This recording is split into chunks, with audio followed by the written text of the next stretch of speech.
Hello friends, எல்லாருக்கும் வணக்கங்க. இன்றைக்கி நம்ம கிச்சனில் திருவாதிரை களியும் 7 காய்கறி போட்டு ஒரு கூட்டு பண்ண போகிறோம். இதுக்கு வந்துட்டு நான் இப்போ சிகப்பு பூசணிக்காய் தோல் சீவிட்டு கட் பண்ணி வச்சுருக்கேன். அதே அளவுக்கு வெள்ளை பூசணிக்காய் கட் பண்ணிக்கலாங்க. காய்கறி எவ்வளோ வேணாலும் போடலாங்க, நம்மளோட இஷ்டம் தான். இப்போ வந்துட்டு உருளைக்கிழங்கு 1 தோல் சீவிட்டு கட் பண்ணி வச்சுருக்கேன்.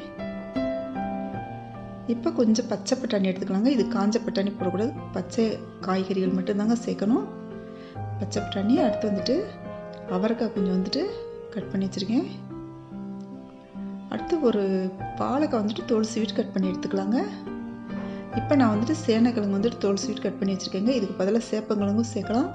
ஒரு சிலர் வந்துட்டு கருணக்கிழங்கு சேர்ப்பாங்க. கருணக்கிழங்கு சேர்த்தா ஒரு சில நேரம் காரில் அடிச்சிருங்க. அதனால் முடிஞ்ச வரைக்கும் அவாய்ட் பண்ணிக்கோங்க கருணக்கிழங்கு.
நம்ம கலந்து விட்டுக்கலாம். இது நல்லா வெந்து வரட்டும்.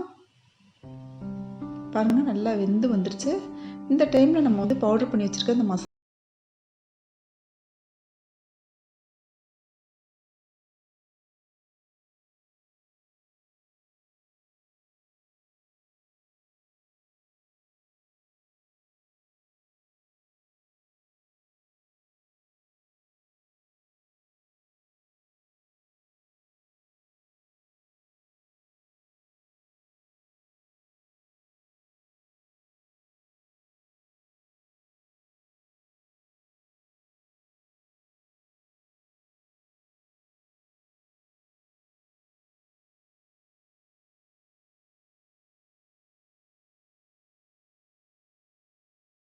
அந்த கூட்டுக்கு தேவையான உப்பு சேர்த்துக்கலாம்.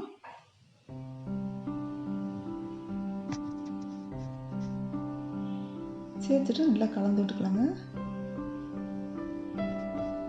இது நல்லா கொதிச்சு வரட்டும். இந்த டைமில் வந்துட்டு நம்ம தாளிக்கிறதா இருந்தாலும் தாளிக்கலாங்க. தாளிக்காமல் அப்படியே விட்டாலுமே விட்டுடலாம். என்ன செய்யலாம் அப்படின்னு சொன்னால், உளுந்தம்பருப்பு, சீரகம், கருவேப்பிலை போட்டு நான் தாளித்து இதில் சேர்த்துக்கிறேன்.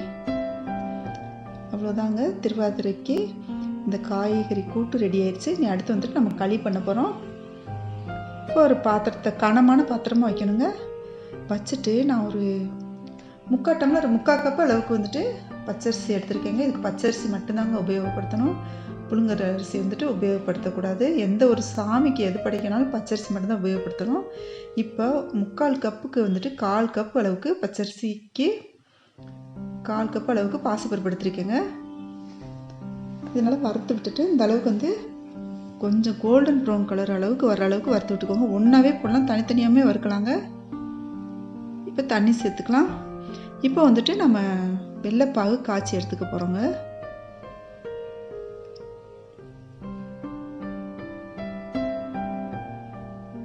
இப்போ நான் 1 டம்ளர் மொத்தம் வந்து அரிசியும் பாசிப்பருப்பு சேர்த்து ஒரு கப் அளவுக்கு எடுத்திருக்கேன்னா 4 கப் அளவுக்கு தண்ணி ஊற்றணுங்க. இந்த கப்பில் ஓரளவுக்கு தான் அரிசியும் பருப்பும் சேர்ந்த மாதிரி எடுத்திருந்தோம். இதுக்கு 4 கப்பு ஊற்றிருக்கேங்க. இப்போ வெல்லம் போட்டுக்கலாம். இந்த வெல்லத்தை வந்து பாகு அளவுக்கு காய்ச்ச தேவையில்லைங்க. நல்லா கொதிச்சு வந்தாலே போதும், வடிகட்டி எடுத்துக்குவோம். இப்போ வந்துட்டு இந்த அரிசி மிக்ஸி ஜாருக்கு மாற்றிட்டு அரிசியும் பருப்பும் பவுடர் பண்ணி எடுத்துக்கலாம். இந்த மாதிரி ரவை மாதிரி இருக்கணுங்க, ரொம்ப நைஸாக அரைச்சிடக்கூடாது நம்ம.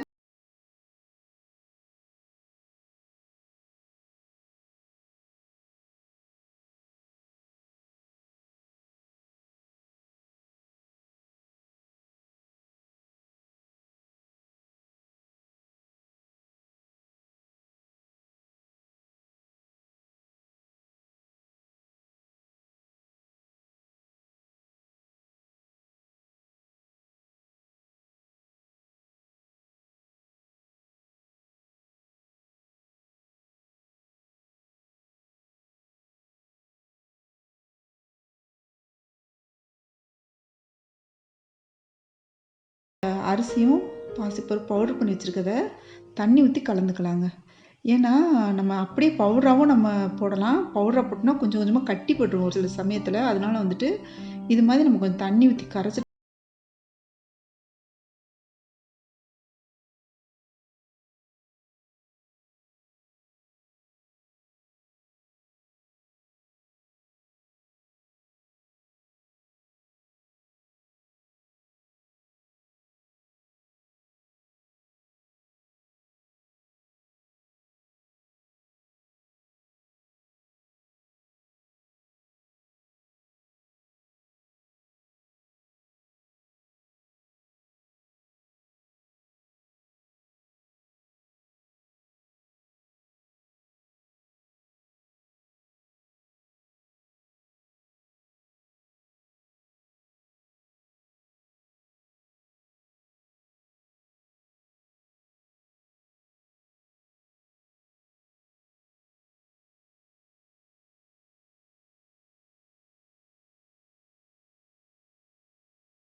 திருவாதிரை களியும் 7 காய்கறி கூட்டும் பண்ணிட்டோம் நாம. இந்த ரெசிபி உங்களுக்கு பிடிச்சிருந்துச்சுன்னா நம்ம சேனல் இது வரைக்கும் சப்ஸ்கிரைப் பண்ணலைன்னா சப்ஸ்கிரைப் பண்ணிக்கோங்க, பெல் ஐக்கானை கிளிக் பண்ணிக்கோங்க, ஃப்ரெண்ட்ஸுக்கும் ஷேர் பண்ணுங்கள். எப்படி இருந்துச்சுன்னு சொல்லி கண்டிப்பாக கமெண்ட் பண்ணுங்கள். கமெண்ட் பண்ணால் தான் நம்மளுக்கு வந்துட்டு அடுத்து எப்படி இருந்துச்சு அப்படின்னு சொல்லிட்டு நம்மளுக்கு தெரிய வரும். லைக் பண்ணுங்கள். இந்த மாதிரி வந்துட்டு இந்த கூட்டும் இந்த களியும் ரெடியாக பாருங்கள்.